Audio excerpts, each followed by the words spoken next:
Hello, good afternoon दोस्तों। आप सभी का हमारे यूट्यूब चैनल स्मिथ फिजिक्स पर स्वागत है। तो जैसा कि आप सभी को मालूम है कि हमने कल basic development of quantum mechanics के बारे में विस्तृत चर्चा की। तो आज हम नेक्स्ट टॉपिक पर बढ़ते हैं, ब्लैक बॉडी के बारे में बात जानेंगे। ब्लैक बॉडी और उसके बाद अपन उसके जो रेलेजेंस लॉ है, स्टीफेंस लॉ है, डिस्प्लेसमेंट लॉ है, इनके बारे में विस्तृत चर्चा करेंगे कि ये कैसे ड्राइव होते हैं और इनको प्रूव करने की भी कोशिश करेंगे। तो सबसे फर्स्ट ऑफ ऑल मैं बताना चाहूँ ब्लैक बॉडी होती क्या है, उसको आज अपन समझने की कोशिश करेंगे। ठीक है, तो सबसे पहले अपन हेडिंग डालते हैं ब्लैक बॉडी। ब्लैक बॉडी का मतलब आप ये मत समझना कि कोई काली वस्तु, नो। ब्लैक बॉडी एक ऐसी मटेरियल होता है जो क्या करता है कि जो न्यून ताप होता है, यानी कि लो टेम्परेचर पर तो क्या करे, ऊर्जा का अवशोषण करे, एनर्जी है उसको एब्जॉर्ब करे, और हाई टेम्परेचर पर क्या करे, एनर्जी का इमिट करे, एनर्जी को इमिट करे हाई टेम्परेचर पर, उसको बोलते हैं ब्लैक बॉडी। एक अच्छी ब्लैक बॉडी का क्या होता है पता है? अच्छी ब्लैक बॉडी होती है जो अच्छी ऑब्जर्वर भी हो और अच्छी इमिटर भी हो। एक आइडियल ब्लैक बॉडी जो होती है अपने आप में ही कंप्लीटली रेडिएशन को इमिट भी कर सकता है तो एब्जॉर्ब भी कर सकता है। ठीक है, तो जो ब्लैक बॉडी होती है बेटा दोस्तों, जो ब्लैक बॉडी होती है ये क्या होती है, वस्तु को क्या करता है, जो रेडिएशंस होती है उनको एब्जॉर्ब करने का और इमिट करने का कार्य करती है। और आइडियल ब्लैक बॉडी की बात करें तो वो क्या करता है, वो कंप्लीटली जो रेडिएशंस होती है उनको एब्जॉर्ब भी कर लेता है और इमिट भी कर देता है। आइडियल, जैसे आप सभी ने देखा होगा कि जो सूर्य होता है, सूर्य हो गया, प्लेटिनम हो गया, धूल के कण हो गए, हमारी रेगिस्तान की मिट्टी, राजस्थान की में जो रेगिस्तान की मिट्टी है ये एक आइडियल ब्लैक बॉडी है। क्योंकि आप सभी को मालूम होगा जैसे गर्मियों का जो मौसम होता है ना, उसमें जो टेम्परेचर जब हमारी पृथ्वी पर पड़ता है तो जो मिट्टी है काफी गर्म हो जाती है, दिन में काफी गर्म हो जाती है। जैसे ही रात का समय होता है तो अब जब ये रात के 11-12 बजे आप देखोगे तो हमारी जो मिट्टी है वो बहुत ठंडी रहती है, यानी कि वो जितनी रेडिएशन को ऑब्जर्व करती है उतनी ही रेडिएशन को इमिट भी कर देती है। आइडियल ब्लैक बॉडी का कार्य करती है बेसिकली। तो सूर्य, प्लेटिनम सब किसके एग्जांपल है? ब्लैक बॉडी के एग्जांपल है।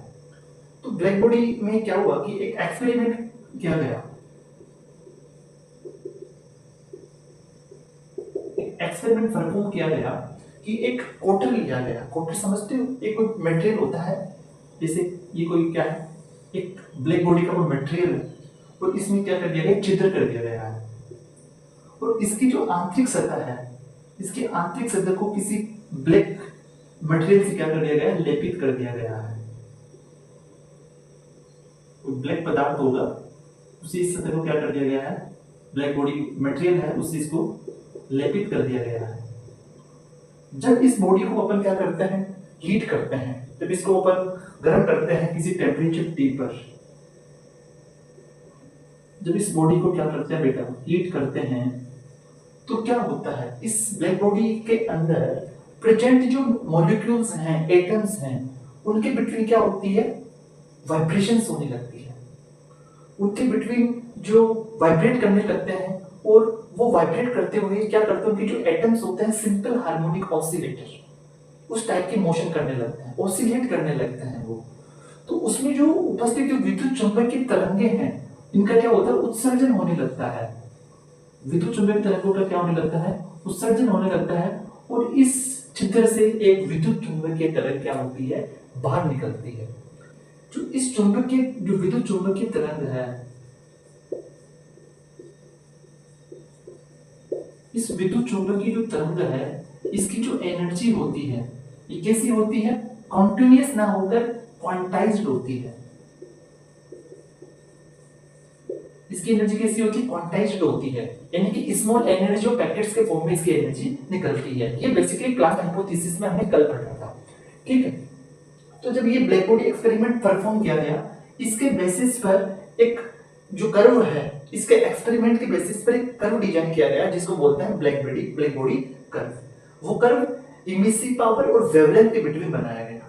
तो आप सभी देख सकते हो, मैं कर्व बना रहा हूं, विद्युत उत्सर्जन स्पेक्ट्रम, स्पेक्ट्रम उत्सर्जन क्षमता जिसको बोलते हैं इमिसिव पावर, लैम्डा और लैम्डा के बिटवीन जब कर्व बनाया गया तो हमारे को कुछ कर्व ऐसा प्राप्त हुआ।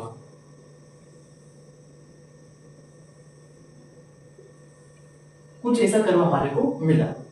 तो जैसे जैसे क्या होगा, जैसे जैसे अपन टेम्परेचर इंक्रीज करते जाते हैं ना, दिस इसका टेम्परेचर T1, इसका T2 टेम्परेचर, जैसे जैसे टेम्परेचर बढ़ाते जाते हैं वैसे वैसे जो पीक वैल्यू है वो लोअर वेवलेंथ की ओर शिफ्ट होती जाती है। जैसे आप सभी देख सकते हो, जैसे ये λ1 पर यहाँ है टेम्परेचर T1 पर λ1, और इसकी पीक वैल्यू टेम्परेचर जैसे ही बढ़ाया इसकी पीक वैल्यू थोड़ी लोअर वेवलेंथ की ओर क्या हो जाती है, शिफ्ट होने लगती है, लोअर वेवलेंथ की ओर शिफ्ट होने लग जाती है। तो जो ब्लैक बॉडी कर्व है ये इससे हमारे को कुछ रिजल्ट मिलते हैं। तो इस रिजल्ट को हम देखते हैं कि इससे हमारे को क्या क्या मिला।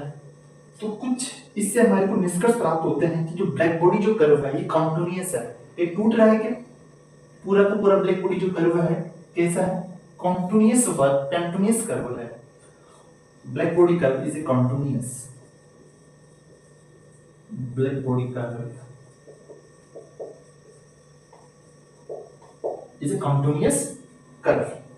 और दूसरा अपने को क्या दिख रहा है कि जैसे जैसे टेम्परेचर बढ़ाते जा रहे हैं वैसे वैसे जो पीक वैल्यू है ब्लैक बॉडी कर्व का, जो पीक वैल्यू है वो लोअर वेवलेंथ की ओर क्या होता जा रहा है, शिफ्ट होता जा रहा है।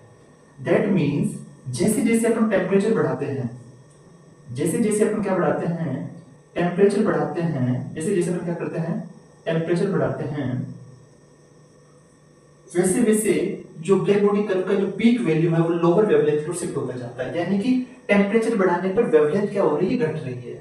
जैसे जैसे टेम्परेचर बढ़ाओगे वैसे वैसे क्या होगी, वेवलेंथ कम होती जाती है। तो यहां से निकल कर आता है विन्स डिस्प्लेसमेंट लॉ। जैसे lambda T is equal to some constant और lambda T is equal to इस कांस्टेंट का हमने नाम दिया v। इसको विन्स कांस्टेंट बोला जाता है और इस लॉ को बोला जाता है Wien's displacement law. Wins displacement law बोला जाता है, जहां इस v की जो वैल्यू है वो 2.898 मल्टीप्लाई 10⁻³ मीटर डॉट केल्विन होती है। तो ये विन्स रेडिएशन लॉ, और इससे हमारे को क्या निष्कर्ष निकलता है, और हम इसके निष्कर्ष निकाल सकते हैं। जो आपको ये इमिसिव पावर दिख रही है, जैसे जैसे टेम्परेचर बढ़ाते जा रहे हैं वैसे वैसे इमिसिव पावर भी क्या होती जा रही है, इंक्रीज होती जा रही है। थर्ड पॉइंट लिख सकते हैं, जैसे जैसे इमिसिव पावर को बढ़ाया जाता है, इमिसिव पावर को बढ़ाया जाता है वैसे वैसे क्या होता जाता है, जैसे जैसे टेम्परेचर बढ़ाया जाता है वैसे वैसे क्या होती है, इमिसिव पावर भी इंक्रीज होती जाती है। और क्या निष्कर्ष निकलता है, इमिसिव पावर क्या होती है बेसिकली, जो एरिया अंडर जो ब्लैक बॉडी कर्व दिख रहा है आपको, जो कि एरिया अंडर जो ब्लैक बॉडी कर्व है ये किसको रिप्रेजेंट करता है, ये इमिसिव पावर को रिप्रेजेंट करता है। यानी कि area under black body curve, black body curve represented total emissive power, total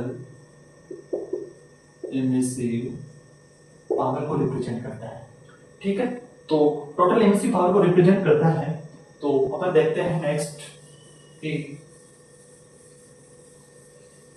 जो ये टोटल एमिसिव पावर है दोस्तों, ये टोटल एमिसिव पावर है ये इंटीग्रेशन 0 से इन्फिनिटी ई लैम्डा डी लैम्डा पर ऐसे डिपेंडेंसी शो करता है। ठीक है, और यदि अपन इसको और आगे फर्दर जब रिजल्ट देखते हैं तो हमारे पास एक ऐसा रिजल्ट निकल कर आता है कि एसएलएन सिग्मा टी की पावर 4, इसको बोला जाता है स्टीफेंस लॉ। स्टीफेंस लॉ इसको बोला जाता है, जिसमें जो इमिसिविटी क्या है, इमिसिविटी है, इमिसिविटी और आइडियल ब्लैक बॉडी की इसकी वैल्यू कितनी होती है, for ideal black body, ideal black body के लिए इसकी जो वैल्यू होती है 1 होती है। इसलिए हमारे पास जो रिजल्ट निकल कर आएगा सिग्मा टी की पावर 4, इसको बोला जाता है स्टीफेंस लो जो काफी मौजूद है। हमने दो लो देखे, एक तो वीन्स रेडिएशन लो, एक स्टीफेंस लो। इस रिजल्ट से ही निकल कर आता है। ठीक है, हमने चार इसके देखे, चार इसके अपन जो रिजल्ट है वो देखे। और क्या देख सकता है हमारे को इससे, जो जो ब्लैक बॉडी जो कर्व है, जो ब्लैक बॉडी जो कर्व है, इसका जो पीक वैल्यू है ये टेम्परेचर की पंचम घात के क्या होता है, डायरेक्टली प्रोपोर्शनल होता है। जो ब्लैक बॉडी जो होता है, पांचों जो हम इसको पांच रिजल्ट देखें, तो ब्लैक बॉडी जो कर्व है, जो इसका जो पीक वैल्यू है वो टेम्परेचर की पंचम घात के डायरेक्टली प्रोपोर्शनल होता है। ये इससे रिजल्ट निकल कर आते हैं। यदि आपको क्वेश्चन पूछे कि जो ब्लैक बॉडी कर्व है ये कौन सा कर्व है, black body curve. Black body curve से हम से क्या क्या निष्कर्ष निकलते हैं, ब्लैक बॉडी कर्व की विशेषताएं बताइए, तो आप चार पांच विशेषताएं बता सकते हो। जो स्टीफेंस लो में जो सिग्मा होता है, स्टीफन कांस्टेंट होता है, इसकी वैल्यू अप्रोक्स होती है 5.67 मल्टीप्लाई 10 की घात माइनस का 8 volt meter square multiply kelvin की पावर 4, ये इसकी वैल्यू होती है। तो आप सभी देख सकते हैं। ये हमने ब्लैक बॉडी कर्व के बारे में थोड़ी बातें की। अब इस ब्लैक बॉडी कर्व के बाद दो लो निकल कर आते हैं कि दो नेक्स्ट लो आते हैं। एक तो होता है वीन्स रेडिएशन लो और एक रेलेजेंस लो। तो इन दो लो के बारे में पढ़ते हैं, दो नियमों के बारे में पढ़ते हैं। फर्स्ट अपन देखते हैं वीन्स रेडिएशन लो। वीन्स रेडिएशन लो क्या होता है, जो ये लो है ये लोअर वेवलेंथ के लिए क्या होता है, वैलिड होता है। जब इसको समझाया गया, जब इसके एक्सपेरिमेंट किया गया कि बेसिकली जो ब्लैक बॉडी जो कर्व है, हमने सभी अभी देखा जो ब्लैक बॉडी कर्व था, कुछ इस टाइप से हमने ब्लैक बॉडी कर्व बनाया, लैम्डा और इमिसिव पावर के बिटवीन कुछ इस टाइप से हमने ब्लैक बॉडी कर्व बनाया। तो इसमें क्या होता है कि जो ये है ये पीक वैल्यू है, ये क्या है, पीक वैल्यू है।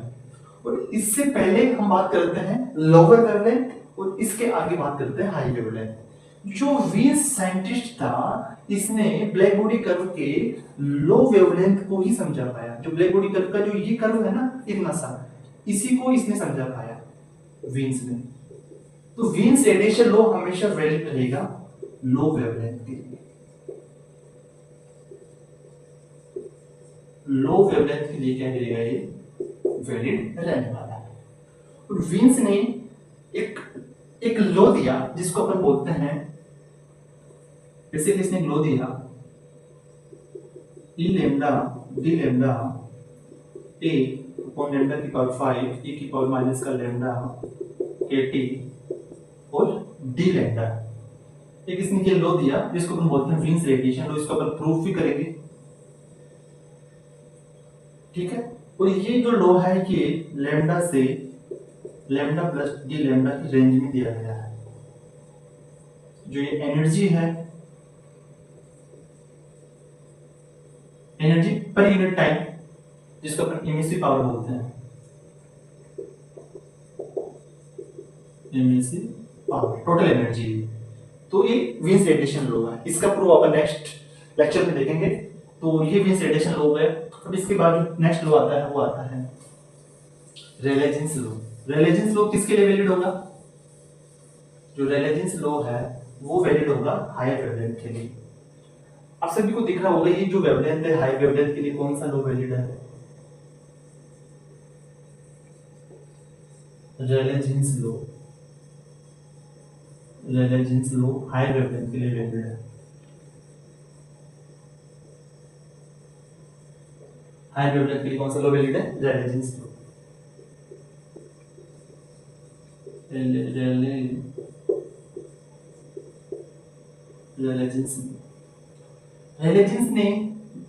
अकॉर्डिंग टू रेलेजेंस के अनुसार जब किसी ब्लैक बॉडी मटेरियल को अपन किसी टेम्परेचर टी पर क्या करते हैं, हीट करते हैं, गर्म करते हैं, तो उसके अंदर प्रेजेंट जो मॉलिक्यूल्स हैं, एटम्स हैं, उनके बिटवीन वाइब्रेशन होने लगती है। वो एटम्स एक दूसरे के साथ ऑसिलेट मोशन करने लगते हैं। This is like the simple harmonic oscillator. और वो सिंपल हार्मोनिक ऑसिलेटर जब वो मोशन करते हैं तो एक एनर्जी रेडिएट करते हैं। वो जो एनर्जी होती है वो एनर्जी रेडिएट करते हुए एनर्जी कॉन्टिन्यूस ना होकर एक फोटॉन्स के फॉर्म में निकलता है, क्यूबिट्स एक टुकड़ों के फॉर्म में निकलती है, ठीक है, बंडलों की फॉर्म में निकलती है। ठीक है, जिसको ही अपन क्या बोलते हैं, क्वांटा ऑफ एनर्जी बोलते हैं, और जिसको प्लांक ने फोटॉन्स नाम दिया था। जो स्मॉल एनर्जी जो पैकेट्स हैं, एनर्जी के जो छोटे छोटे पैकेट्स निकल रहे हैं, उनको प्लांक ने क्वांटा नाम दिया था, फोटोन नाम दिया। ठीक है, तो अकॉर्डिंग टू रेलेजेंस ने लो दिया था। तो यदि अपन रेलेजेंस लो को यदि प्रूव करें, रेलेजेंस लो सभी को मालूम होगा हाई वेवलेंथ के लिए वैलिड है, और रेलेजेंस का अपन लो यदि प्रूव करें तो अपन देखते हैं कि number of mode of vibrations,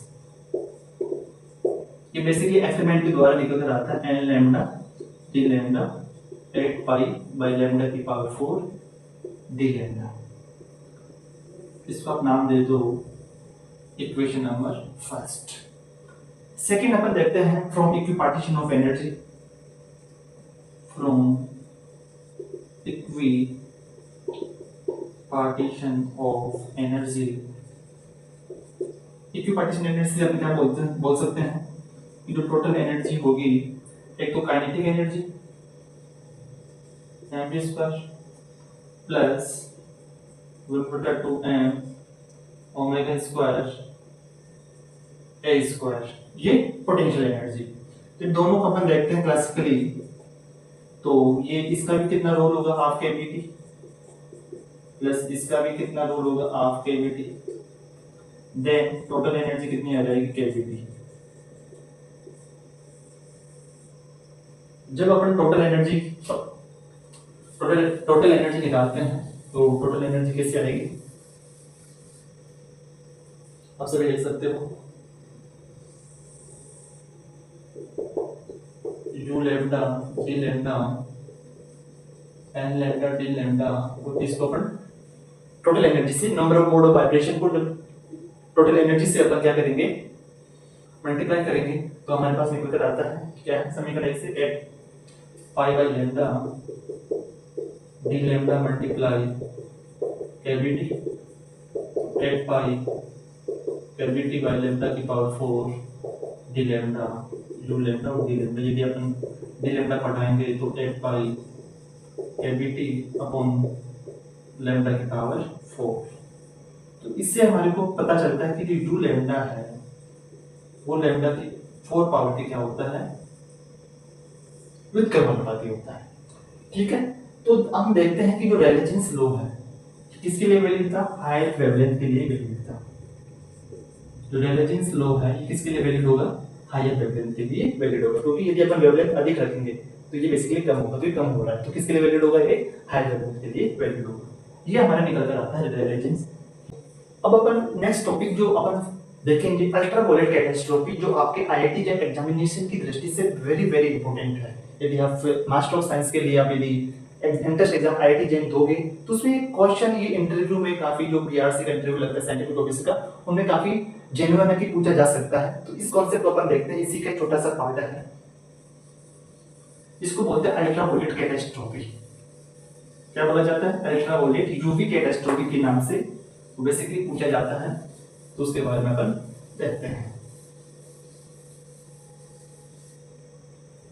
तो इसको यूवी कैटास्ट्रोफी, अल्ट्रावॉयलेट कैटास्ट्रोफी बोला जाता है। अभी हमारे पास एक रिजल्ट निकल कर आया था, u lambda is equal to 1 by lambda की पावर 4। आप सभी को मालूम है, यदि मैं लैम्डा को क्या कर दूं, 0 कर दूं, तो जो हमारे पास यू लैम्डा है ये क्या हो जाएगा, इन्फिनिट एनर्जी हो जाएगी। कितनी एनर्जी हो जाएगी, इन्फिनिट एनर्जी हमारे पास निकल कर आती है। यानी कि अल्ट्रावॉयलेट कैटास्ट्रोफी क्या होता है कि यदि अपन u nu tends to infinity होगा, then nu tends to infinity करने पर ये रिजल्ट बेसिकली जो है ये इम्पॉसिबल है, इससे रिजल्ट नहीं हो सकता है। क्योंकि यदि अपन देखना चाहे कि न्यू बराबर क्या होता है, सी बाई लैम्डा होता है, सी बाई लैम्डा, तो लैम्डा की जगह क्या हो जाएगा, सी बाई न्यू, तो लैम्डा की जगह अपन सी बाई न्यू रखेंगे, तो बेसिकली सी की पावर 4 न्यू की पावर 4 न्यू की पावर 4 सी की पावर 4 और न्यू 0 करने पर ये भी क्या हो जाता है, ये इनफिनिट करने पर ये भी इनफिनिट हो सकता है। यानी कि इन्फिनाइट एनर्जी का जो कॉन्सेप्ट है ये बेसिकली वैलिड नहीं है, क्योंकि क्लासिकल थ्योरी के मुताबिक जो अल्ट्रावायलेट रीजन में जो एनर्जी होनी चाहिए वो कैसी होनी चाहिए, कम होनी चाहिए, जो कि एक्सपेरिमेंटल के द्वारा तो हमारे को एनर्जी इन्फिनाइट मिल रही है, जो कि इम्पॉसिबल है। और इन्फिनाइट एनर्जी का कॉन्सेप्ट को इमेजिन करना, उसके बारे में सोचना ही अल्ट्रावायलेट कैटास्ट्रॉफी कहलाती है। क्योंकि इन्फिनाइट एनर्जी का जो इन्फिनाइट एनर्जी है इसी को अपन बोलते हैं ultraviolet catastrophe. Infinite energy prediction किया गया था, तो इन्फिनाइट एनर्जी प्रेडिक्शन को अपन बोलते हैं अल्ट्रावायलेट कैटास्ट्रॉफी। ठीक है, तो अब अपन नेक्स्ट मूव ऑन करेंगे नेक्स्ट टॉपिक पर। दोस्तों अब अपन जो कल देखेंगे, कल एक नेक्स्ट टॉपिक देखेंगे प्लांक हाइपोथेसिस, और प्लांक हाइपोथेसिस के द्वारा ही अपन एक फॉर्मूला ड्राइव करेंगे प्लांक रेडिएशन लो, और प्लांक रेडिएशन से पहले अपन एक ही फॉर्मूला ड्राइव करेंगे hν बराबर e⁻hν बाई कैविटी माइनस 1। यदि ये आपको ये फॉर्मूला प्रूव करना आ गया तो आप नेक्स्ट प्लांक रेडिएशन फॉर्मूले को प्रूव कर सकते हैं। तो कल अपन ये formula Planck radiation formula prove करेंगे, तो आप बने रहिएगा। थैंक यू, धन्यवाद।